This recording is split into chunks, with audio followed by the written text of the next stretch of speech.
going to show you most of the basic tools of Photoshop. So this is how to use Photoshop within 5 minutes. So let's get straight into it.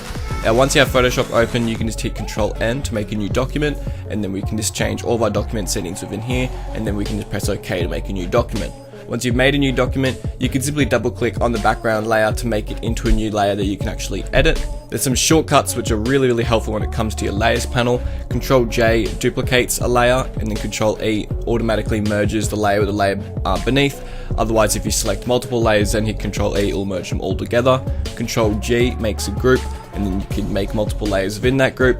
And then you can also hit Control E on a group and it will merge all of the layers in that group. To import any photo into Photoshop, you can just simply click and drag it into the scene, and then you can just click and drag the corners of the image to scale it. Otherwise you can hold Alt and then it will scale it from the center outwards, and then you can hold Alt and Shift and it will uniformly scale it from the center outwards. And then you can also right click, you can rotate the picture, flip it, do all sorts of other things as well. And then if you hold Control, you can then skew the picture and change perspective and the angle. You can also hold Control and Alt, and then it will change this on 2 axes as well. Just to confirm or delete the changes, you can just simply hit Escape to get rid of the changes, or you can just hit Enter to confirm the changes that you made. If you can't edit a layer, that's probably because it's not rasterized. If it has this little icon here, you can just simply right click on the layer, hit Rasterize Layer, and then you can duplicate it, you can merge it and do whatever you want. You can also hit Control U on the keyboard to go to hue and saturation. Here you can change the color of the picture, the saturation, and the lightness. You can also hit Control I to invert a picture.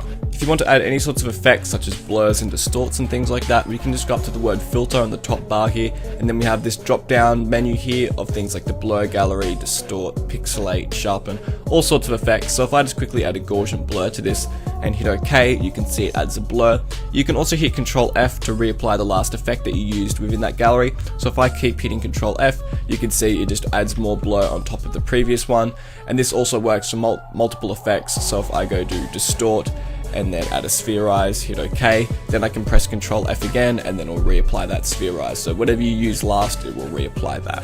All of the color correction and color changing options you'll find in the adjustments panel. You can just go to Window and then Adjustments to bring up the panel, and then you'll see it here. Here's where you can change your brightness and contrast, your levels, your vibrance, your color lookup, gradient map, all these sorts of things.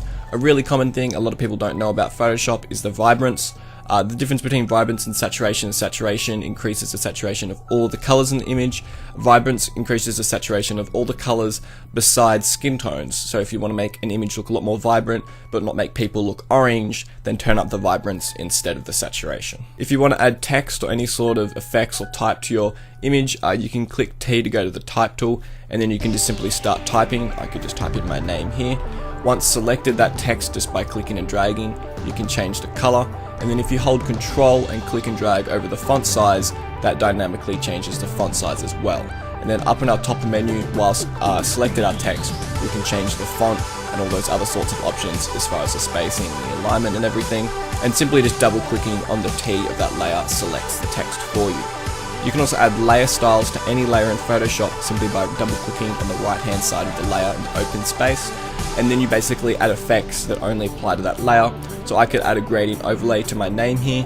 I could select different gradients like that, press OK, and that only applies to that layer. I could also add a drop shadow and all sorts of other effects as well. It only applies to that layer, and then I can right click on that layer, I can copy the layer style, and then I could right click on another layer and paste that same layer style on top of another layer as well.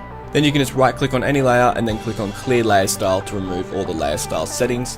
Otherwise you can click on the little drop down arrow and then just turn off the eye for the effects, so you turn off the visualization of those effects. If you try to erase a text layer, it won't work because it's a text layer and you need to rasterize it. So to rasterize it, just simply right click on Rasterize Layer Style, and then you can just hit E on your keyboard, and then you can start erasing any layer once it's rasterized. In Photoshop there's things called layer masks, which is just a much better way to erase things. You can just click on the little icon on the bottom right hand corner here which says Add Layer Mask, and how a layer mask works, it works with your brush tool.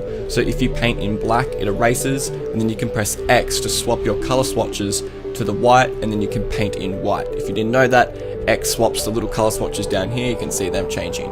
So you paint in black to erase and then paint in white to fill it back in. To save a document, you can just hit Control S, and then to save as, you can just hit Control Shift S to save as, and then you can save the file as a PSD, which retains all of the layer information and all the editing for Photoshop. Otherwise you can just save it as a flat photo like a PNG or a JPEG as well. So that's it. That's how to learn Photoshop in 5 minutes. Obviously there's a lot more to learn than what I just showed in this video, but what I showed were just some great things for any beginner to know, and you can start creating and editing photos straight away with the tools that I've shown you.